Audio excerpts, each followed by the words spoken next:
नमस्कार, मैं हूं विवेक शर्मा। पंजाब केसरी टीवी चंडीगढ़ देख रहे हैं आप। इटली का माउंट एटना ज्वालामुखी एक बार फिर से सक्रिय हो गया है और इसके सक्रिय होने के साथ ही 2 किलोमीटर तक धुएं का गुबार छा गया है। 2 किलोमीटर तक राख के बादल बने देखे जा सकते हैं और रात के समय लावा ऐसा चमकता है कि तमाम दुनिया और देश के लोग इसे देखने के लिए पहुंच रहे हैं। तापमान इतना बढ़ गया है कि इस तापमान में लोहा भी पिघल सकता है। तो चलिए खास रिपोर्ट में आपको दिखाते हैं कि इस बार माउंट एटना भड़का है तो कितना ये तेज हो गया है। इटली का माउंट एटना ज्वालामुखी फिर हुआ सक्रिय।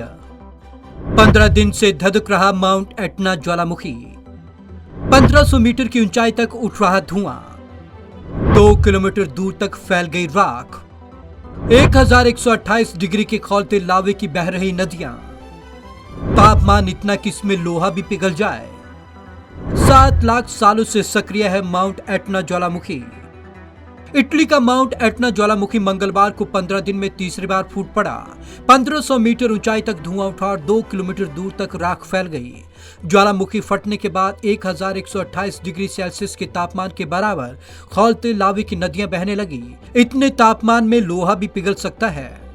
2 हफ्तों से धधक रहा एटना। इस घटना के बाद सिसिली द्वीप के आसपास के इलाकों को खाली करा दिया गया। यूरोपीय अंतरिक्ष एजेंसी के उपग्रह ने कुछ असाधारण तस्वीरें अंतरिक्ष से भेजी हैं। उससे पता चलता है कि माउंट एटना ज्वालामुखी पिछले 2 हफ्तों से धधक रहा है। माउंट एटना में विस्फोट से दूर दूर तक फैला लावा। विस्फोट में ज्वालामुखी से निकलता लावा दूर दूर तक फैल रहा है और उनकी जद में आने वाले को खाक कर रहा है। यूरोप के सबसे बड़े ज्वालामुखी से निकलते लावे को देखने के लिए लोग दूर दूर से आ रहे हैं। हालांकि हर बार की तरह इस बार ये विस्फोट आसपास के शहरों के लिए कोई खतरा नहीं माना जा रहा, क्योंकि विस्फोट की ताकत कम है। ये लावा 3 या 4 किलोमीटर तक नीचे गिर रहा है। शिखर से आने वाला ये लावा आगे नहीं बहता, इसलिए आसपास के शहरों के लिए खतरा नहीं है। माउंट एटना ज्वालामुखी देखने के लिए उमड़ी भीड़। सिसिली का माउंट एटना पर्वत यूरोप का सबसे पुराना और बड़ा सक्रिय ज्वालामुखी है। ये ज्वालामुखी करीब 7 लाख सालों से सक्रिय है। माउंट एटना के विस्फोटों को 1500 ईसा पूर्व में भी दर्ज किया गया है। माउंट एटना से निकले लावा को देखने के लिए लोग दुनिया भर से आते हैं, क्योंकि ये लावा रात के अंधेरे में चमकता है।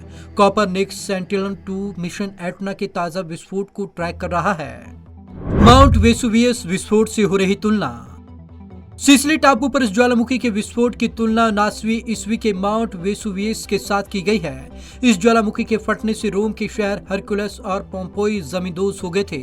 हजारों साल से धधक रहा एटना कई हफ्तों से फट रहा है और इसके अंदर भूकंप के झटके भी आ रहे हैं। इसके कारण दिन में आसमान तक राख दिखाई देती है और रात को लाल रोशनी बिखरी रहती है। यही नहीं, इसके साथ ही एक और चिंताजनक ट्रेंड यह वैज्ञानिकों को देखने को मिला है।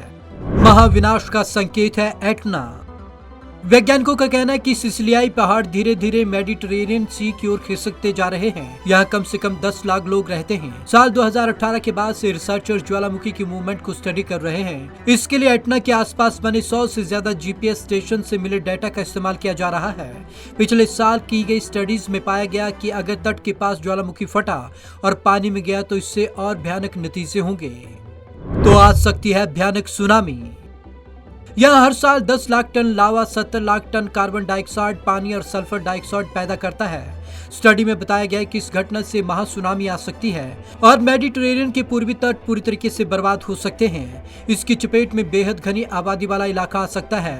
एटना में होने वाले कई विस्फोटों में 10 फीट नीचे मूवमेंट रिकॉर्ड किया गया। साल 2001 से 2012 का डाटा बताता है कि एटना आयोनियन सी की ओर हर साल 14 किलोमीटर तक खिसक रहा है। रिसर्चर जॉन मरे के स्पुतनिक न्यूज ने बताया कि पहले की स्टडीज में पाया गया कि ऐसे खिसकने वाले ज्वालामुखी आगे चलकर भयानक भूस्खलन की शक्ल ले सकते हैं। इसके आसपास के इलाकों में विनाशकारी सुनामी आ सकती है। 6000 ईसा पूर्व में पहली बार फटा था एटना। सबसे पहले यह ज्वालामुखी 6000 ईसा पूर्व में फटा था। यह हजारों साल से धधकता चला आ रहा है। ज्वालामुखी के फटने के बाद जमा होने वाले मलबे से माउंट एटना की ऊंचाई बढ़ती जाती है और क्रेटर के रिम के धंसने से यह कम हो जाती है। कहा जाता है कि इसकी ऊंचाई 170 फीट कम हो चुकी है। हाल के दशकों में यह पहले के मुकाबले ज्यादा सक्रिय रहा है। खास बात यह है कि धीरे धीरे इसका लावा बहता रहता है। साल 1971 में इसके फटने से कई गांव पर खतरा पैदा हो गया था। कई ऑर्चर्ड और विनयार्ड राख में तब्दील हो गए थे और राख और गर्मी ने फसलों को जला दिया था। Bureau report, Punjab Kesari TV, Chandigarh. तो माउंट एटना ज्वालामुखी 6000 ईस्वी पहले फटना शुरू हुआ था और लगातार तब से ये ज्वालामुखी धधक रहा है। हालांकि कयास ये भी लगाए जा रहे हैं कि अगर इसी तरीके से धधकता रहा तो इसके गंभीर परिणाम भी हो सकते हैं। तो आज की खास रिपोर्ट में बस इतना ही। विवेक शर्मा को दीजिए इजाजत। नमस्कार।